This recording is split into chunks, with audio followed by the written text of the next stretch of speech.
Welcome to CARICOMP Insider, where high-tech facial recognition meets real-world intelligence.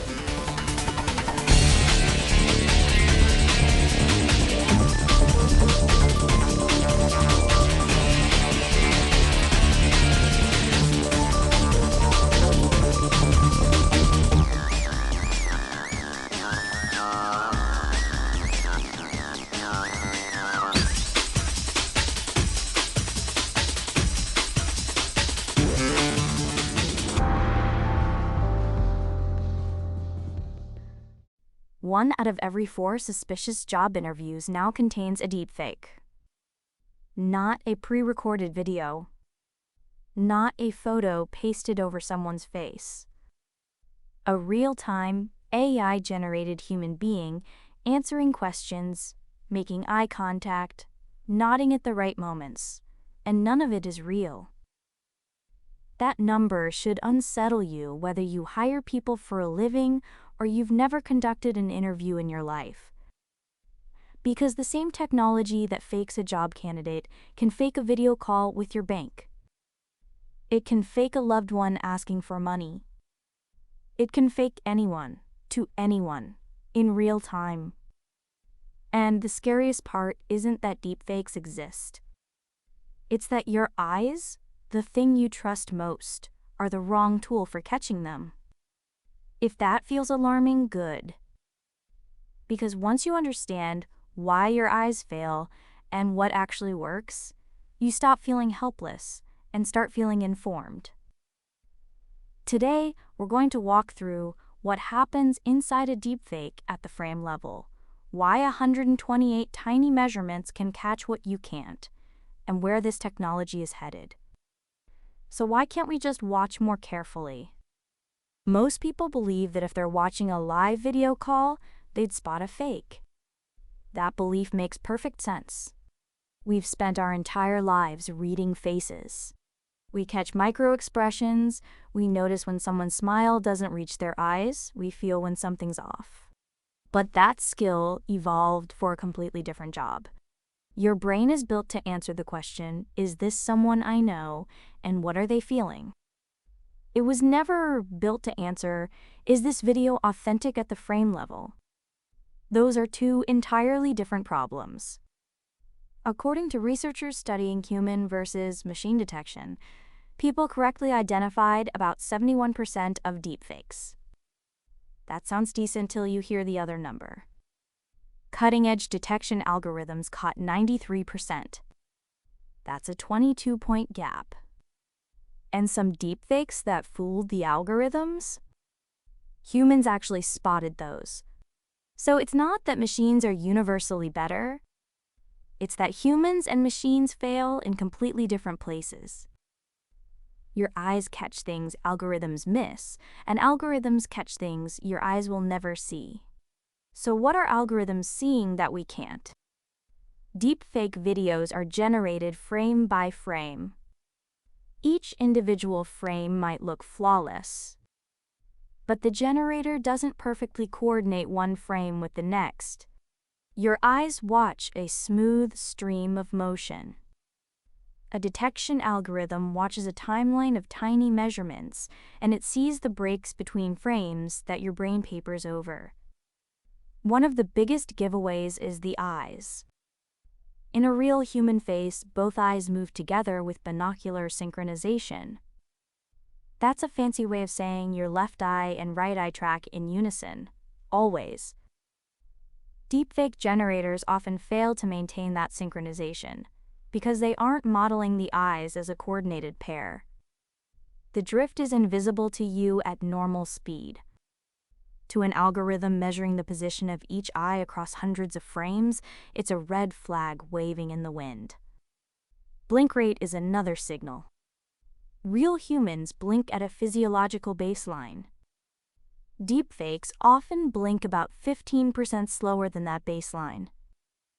You'd never count someone's blinks during a conversation. A detection system counts every single one. Now, the mouth is where things get really revealing. A lip-syncing deepfake swaps out someone's mouth movements to match new audio. The rest of the face might be completely untouched. That makes it harder to catch because the artifacts, the telltale glitches, are concentrated in one small region.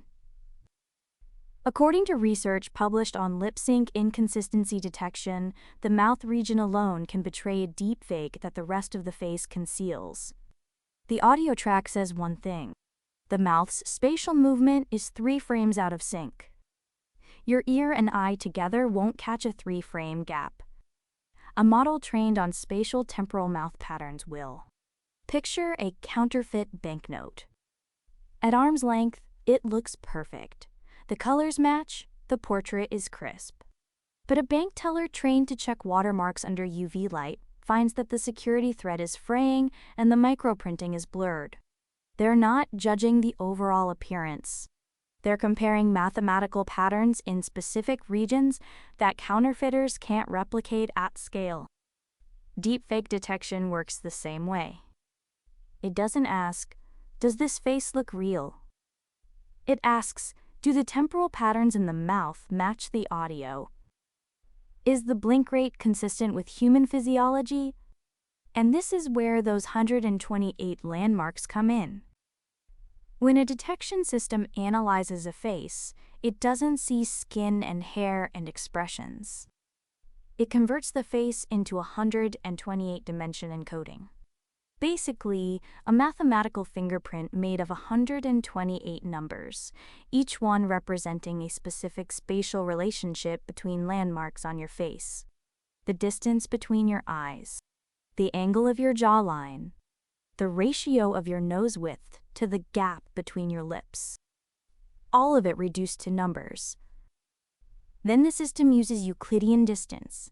That's just a measurement of how far apart 2 points are in mathematical space, to compare one face encoding against another. According to benchmark testing on the DLIB model, when you set the distance threshold at 0.6, the system achieves 99.38% accuracy on the standard labeled faces in the wild benchmark. That means it's not guessing, it's measuring.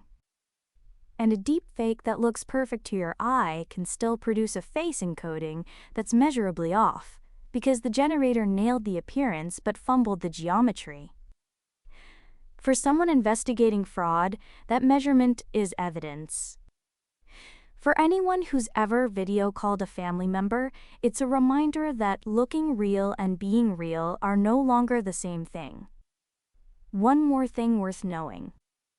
Right now, a simple liveness check, asking someone on camera to turn their head side to side, still catches most deepfakes. Why? Because current generative AI tools produce flat, front-facing images. They can't render a 3-dimensional, 360-degree likeness. Ask a deepfake to look left, and the illusion crumbles. But that window is closing. The pace of generative AI development means tomorrow's tools will handle side profiles that today's tools can't. A defense that works this year may not work next year.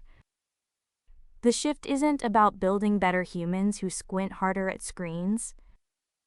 It's about accepting that the task of verifying a face in real-time video has moved beyond what human perception was ever designed to do. Machines are now interviewing machines, and the only way to keep up is to measure what we can't see. So here's what to carry with you. A deepfake can fool your eyes because your brain watches the whole face at once and sees a person. A detection algorithm checks 128 specific measurements across hundreds of frames and sees math. When the math doesn't add up, a blink too slow, a mouth 3 frames behind the voice, eyes drifting apart by a fraction, the fake is caught. Whether you're screening job candidates or just answering a video call from someone you trust, understanding that difference is the first step toward not being fooled. The full story's in the description if you want the deep dive. Now you know something most people in this industry don't. Use it. And when you're ready to put it to work, caracomp.com. We'll see you tomorrow.